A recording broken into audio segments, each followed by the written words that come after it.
सब नौजवानों से मुझे मिलने का मौका मिला। कुछ लोगों को या वो कुछ बेचने की कोशिश करता है। इन समर्थकों की एक खास बात मैं बताता हूँ, ये काफ़ी साफ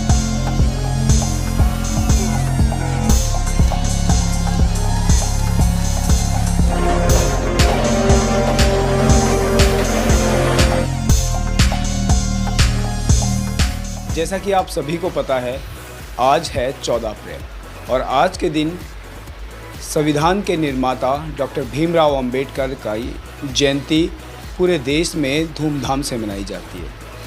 इसी संदर्भ में मेरे साथ बसपा के युवा नेता समाज सेवी आदर्श कुमार हैं, जिनसे बात करेंगे और बाबा भीमराव अंबेडकर साहब के कुछ आदर्श भी जानेंगे।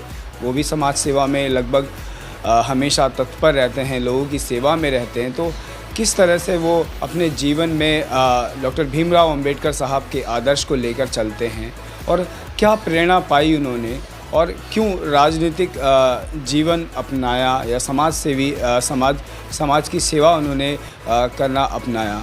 आदर्श जी, बहुत बहुत स्वागत है आपका। आदर्श जी, कुछ बाबा भीमराव अंबेडकर साहब के लिखे हुए कुछ संविधान ऐसे बताएं जिनसे जन कल्याण और लोगों को एक समांतर रखने की बात कही जाती है।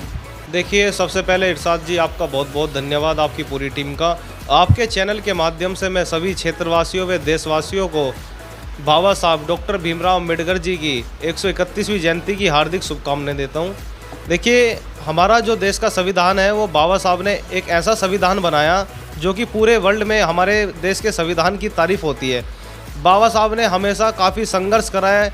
अगर जिस स्थिति में बाबा साहब थे उस स्थिति में उठकर और पूरे देश में सबसे ज़्यादा एजुकेटेड होना और देश के लिए इतना अच्छा संविधान लिखना बहुत बड़ी बात है। ऐसे समझो जैसे एक अचंबा है, ठीक है। बाबा साहब ने अब हमेशा अपने विचारों में कहा है कि सबसे पहले आप देखिए, शिक्षित रहिए, क्योंकि शिक्षा वो शेरनी का दूध है, जो पिएगा वो दाढ़ेगा। बाबा साहब के बहुत अच्छे अच्छे विचार थे, जैसे आदि से अंत तक हम सिर्फ एक भारतीय हैं। बाबा साहब ने कभी किसी जाति पर, कभी किसी धर्म पर नहीं रखा। बाबा साहब का सिर्फ एक ही सपना था कि हमारे भारत देश में कोई भी जाति धर्म ना हो, सभी लोग एक समानता के साथ रहें और खुशहाल रहें। अपनी जाति पर घमंड ना करके एक अच्छे इंसान और भारतीय होने पर घमंड करें। ये हमारे बाबा साहब के विचार थे। और बाबा साहब ने देखिए, हर शोषित वंचित लोगों के लिए जैसे रिजर्वेशन लिखा है, पिछड़ों के लिए, तो बाबा साहब ने आदमी को, हर कैटेगरी के लोगों को उनकी स्थिति देखकर बाबा साहब ने इस संविधान को बनाया है। तो बाबा साहब का हमेशा यही कहना है कि आप शिक्षित रहें, संगठित रहें और संघर्ष करते रहें, क्योंकि हमारे जीवन में संघर्ष भी बहुत ज़रूरी है। जैसे बाबा साहब ने बहुत संघर्ष करके इस देश का संविधान लिखा है। कोई छोटी बात नहीं है, बहुत बड़ी बात है ये। जिस व्यक्ति को स्कूल क्लास में नहीं बैठने दिया जाता था, क्लास के बाहर बैठाया जाता था, उस व्यक्ति ने ही हमारे देश का सबसे अच्छा संविधान लिख कर दिया। तो मैं ऐसे महान व्यक्ति को 10 बार सलाम करता हूँ। आदर्श जी, मुश्किल परिस्थिति हर किसी व्यक्ति के सामने आई है, लेकिन डॉक्टर भीमराव अंबेडकर साहब की परिस्थितियां ऐसी नहीं थी कि वो स्कूल जा सकें, पढ़ाई कर सकें। अभी सोनी नेटवर्क पर एक डॉक्टर भीमराव अंबेडकर जी का एक सीरियल चलता है, उसमें भी बताया गया है और काफ़ी किताबों में भी बताया गया है कि जब डॉक्टर भीमराव अंबेडकर शाम हो जाती थी, अंधेरा हर जगह छा जाता था, तो अपनी किताब और पेंसिल लेके वो और लोगों के घर के बाहर बैठते थे जिनके घर दिया था या लाइट थी। तो ऐसी परिस्थितियों में क्या होता था कि वो लोग भीमराव अंबेडकर साहब को वहाँ से भगा देते थे और बल्ब बुझा देते थे या दिया बुझा देते थे, क्योंकि ऐसी परिस्थितियाँ नहीं थी डॉक्टर भीमराव अंबेडकर की कि वो घर में दिया या मोमबत्ती या ऐसी लाइट्स जला के अपनी रात में पढ़ाई कर सकते हैं, क्योंकि वही एक समय ऐसा होता है जिसमें आदमी के दिमाग में शिक्षा सही से बैठ पाती है। तो ऐसी परिस्थितियाँ डॉक्टर भीमराव अंबेडकर के जीवन पे बीती। तो इस बारे में आप क्या कहना चाहेंगे, क्या संदेश देना चाहेंगे युवाओं को और ऐसे लोगों को जो अभी तक, जिनको शायद ये नहीं पता कि डॉक्टर भीमराव अंबेडकर ने देश हमारे भारत के लिए क्या किया?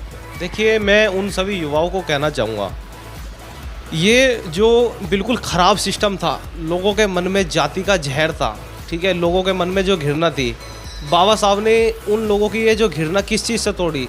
शिक्षित होकर। अगर बाबा साहब भी सोचते नहीं मैं लाठी उठाऊंगा, इन लोगों से मैं लड़ाई करूंगा, इनको मैं मारूंगा, तो वो एक इस समस्या का हल नहीं था। इस समस्या का हल था सिर्फ शिक्षा। तो बाबा साहब ने कभी भी हिम्मत नहीं हारी, हिम्मत दिखाते हुए बाबा साहब ने अपनी पढ़ाई करी।